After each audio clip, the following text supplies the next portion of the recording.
મિત્રો આજે આપણે ધોરણ 8 ગણિતમાં ચેપ્ટર 8મું છે રાશિગણિત. આજના લેક્ચરમાં આજના સેશનમાં આજે આપણે સ્વાધ્યાય 8.2 નો પહેલો દાખલો જોવાનો છે. પહેલો દાખલો આપણને એવો આપેલો છે વિદ્યાર્થી મિત્રો કે એક વ્યક્તિને તેના પગારમાં 10% નો વધારો મળ્યો છે. બરાબર છે, તો બહુ સારી વાત કહેવાય. એક વ્યક્તિ છે એને પગારમાં જેટલો પગાર હતો એમાંથી એને 10% પગારનો વધારો મળ્યો છે. જો તેનો નવો પગાર રૂપિયા 1,54,000 થયો હોય તો તેનો મૂળ પગાર શું? 10% ના વધારા સાથે આપણને પગારનો રકમ આપી દીધી છે 1,54,000 એનો થયો છે. મૂળ પગાર કેટલો હશે જેથી કરીને 10% પગાર થયો 1,54,000 થઈ ગયો. તો ચાલો જુઓ, પેલી વસ્તુ જે વસ્તુ આપણને રકમ આપેલી છે તેને નોટ ડાઉન કરો. તેના પગારમાં 10% નો વધારો થયો. કેટલો પગાર વધારો થયો છે? પગારનો વધારો 10%. નવો પગાર કેટલો છે? રૂપિયા 1,54,000. 1,54,000. આપણે મૂળ પગાર કેટલો હશે તે વસ્તુ મળેલી છે. તો હું ધારી લઉં કે ધારો કે મૂળ પગાર 100 રૂપિયા હોય તો 100 રૂપિયાના તમે 10% પગાર વધારો તો 100 રૂપિયાના 10% એટલે કે 10 રૂપિયા. તો નવો એનો પગાર કેટલો હશે? કે 110 હશે. એ મેથડથી એક સ્ટેપ બાય સ્ટેપ આગળ જઈએ. ચાલો જુઓ, પેલી વસ્તુ હું ધારું છું કે ધારો કે વ્યક્તિનો મૂળ પગાર રૂપિયા 100 છે. તો એનો નવો પગાર કેટલો થશે? 10% નો વધારો.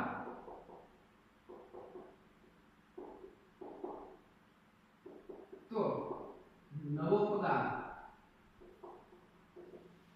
100 રૂપિયા હતો, એમાંથી 10% નો વધારો થયો એટલે +10. તો એનો નવો પગાર રૂપિયા 110 થશે.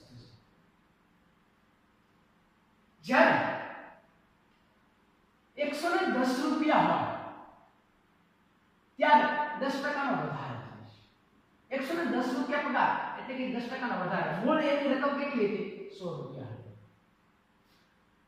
ધારી તો આપણે કે ધારો કે વ્યક્તિની મૂળ રકમ 100 રૂપિયા છે. 100 રૂપિયામાં 10% નો જો વધારો કરે તો 110 રૂપિયા થાય.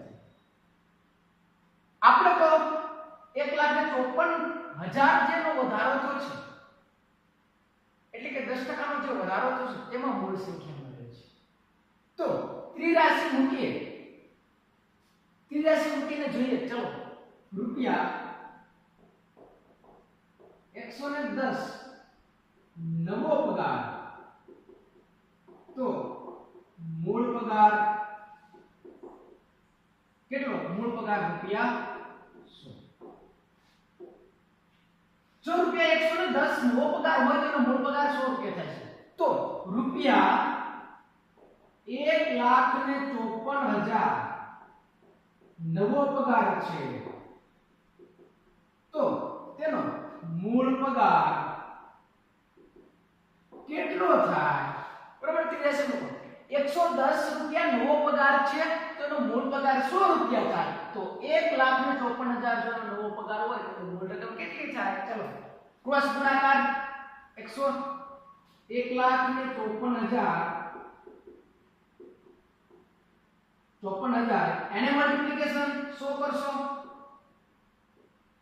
છેદમાં 110. ચાલો 0 0 કેન્સલ. 154 ને 11 વડે ડિવાઈડ કરી શકાય.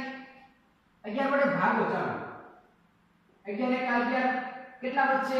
4 વધશે એટલે 44 થશે. 11 ચોક 44 પાછળ 0 0 11 બરાબર. 11 1 1400 ગુણ્યા 100 પાછળ 2 ને ઉમેરી દો તો કેટલો એનો પગાર થશે? 1,40,000 મૂળ પગાર હશે. બરાબર છે. તો તેનો મૂળ પગાર 1,40,000 હશે, બરાબર છે કે મૂળ પગાર કેટલો હશે? 1,40,000.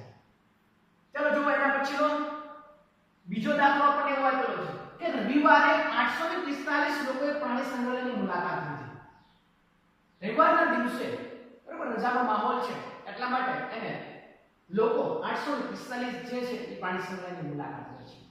સોમવારે માત્ર 169 બરાબર રવિવાર જે છે એ રજાનો માહોલ એટલા માટે સંખ્યા વધારે છે 845. પણ સોમવાર જેવો આવે છે ત્યારે સોમવારે પ્રાણી સંગ્રહાલયની મુલાકાત માત્ર 169 લોકો જ આવે છે. તો સોમવારે પ્રાણી સંગ્રહાલયની મુલાકાત લેનાર લોકોની સંખ્યામાં કેટલા ઘટાડો થયો? બરાબર છે. રવિવારે જે સંખ્યા આવી હતી તેમાંથી સોમવારે જે સંખ્યા આવી તેમાં કેટલો ઘટાડો થયો તે વસ્તુ મેળવવાની છે. ચાલો જે વસ્તુ રકમ આપેલી છે તેને પહેલા નોટ ડાઉન કરો. રવિવારે પ્રાણી સંગ્રહાલય ની મુલાકાત લેનાર કેટલા છે? લેનાર લોકો 845. સોમવારે કેટલા મુલાકાત લે છે? સોમવારે પ્રાણી સંગ્રહાલય ની મુલાકાત લેનાર લોકો ની સંખ્યા કેટલી છે? 169. રવિવારે 845 આવે છે જ્યારે સોમવારે લોકોની સંખ્યા ઘટી જાય છે અને માત્ર ને માત્ર 169 છે. ત્યારે કેટલા ટકા ઘટાડો છે એ વસ્તુ મેળવવી છે. બરાબર કે સોમવારે પ્રાણી સંગ્રહાલયની મુલાકાત લેનાર લોકોની સંખ્યામાં કેટલા ઘટાડો થયો છે. બરાબર ચાલો ઘટાડો ટકાવારી છે. કેટલા ટકા ઘટાડો થયો છે અથવા કેટલી સંખ્યામાં ઘટાડો થયો છે તે વસ્તુ પણ મેળવવી તો મેળવી શકે. એ તો સિમ્પલ છે. 845 અને 169. 845 માંથી 169 બાદ કરશો તો કેટલા લોકોની સંખ્યામાં ઘટાડો થયો છે તે આપણને મળી જાય. પણ આપણે ટકાવારીમાં મેળવવું હોય તો ટકાવારીમાં મેળવવું છે ત્યારે જે આપણે લોકોની જે સંખ્યા છે બરાબર છે ઘટાડો કેટલો થાય છે ના છેદમાં રવિવારે લોકોની સંખ્યા કેટલી છે એને મલ્ટીપ્લિકેશન શો કરવું પડે. તો પહેલા તો આપણે ઘટાડો કેટલો છે તે મેળવવો પડશે. બરાબર છે.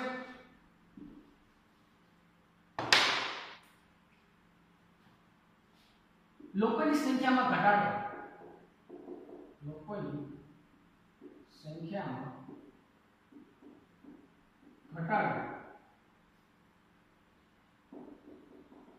રવિવારની લોકોની સંખ્યા 845 એમાંથી 169 લોકો જ આવે છે સોમવારે. તો લોકોની સંખ્યામાં કેટલો ઘટાડો થાય છે? ચાલો 845 માંથી 169 બાદ કરો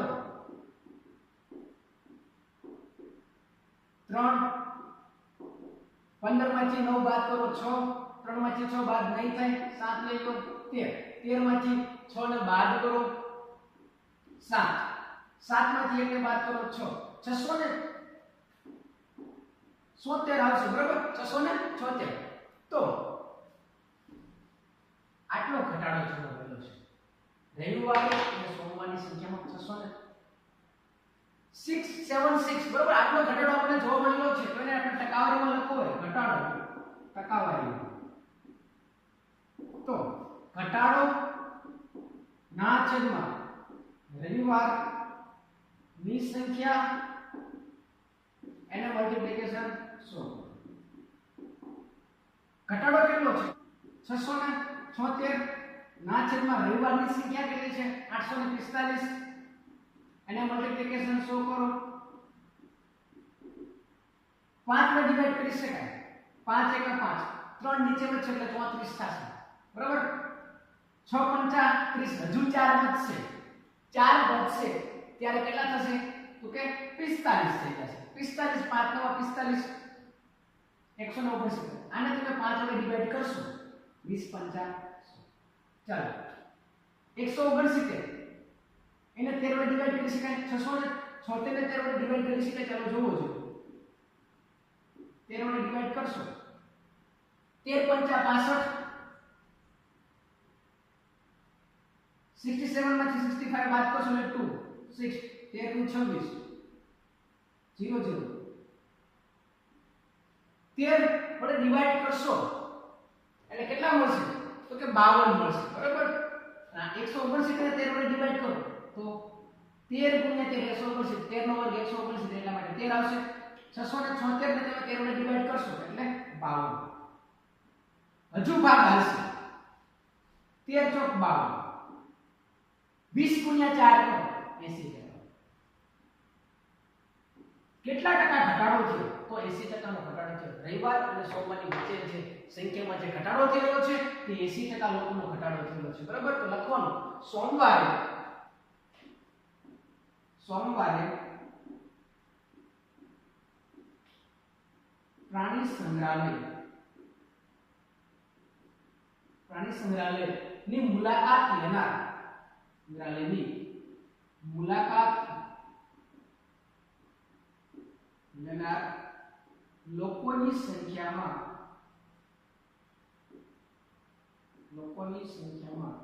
80% ઘટાડો થયો. તો વિદ્યાર્થી મિત્રો, અહીં આપણે સ્વાધ્યાય 8.2 ના બીજા દાખલા સુધી પૂર્ણ કરીએ છીએ. ફરી પાછા નવા વિડિયો સાથે, નવા લેક્ચર સાથે મળીશું. Thank you. જય હિન્દ, જય ભારત.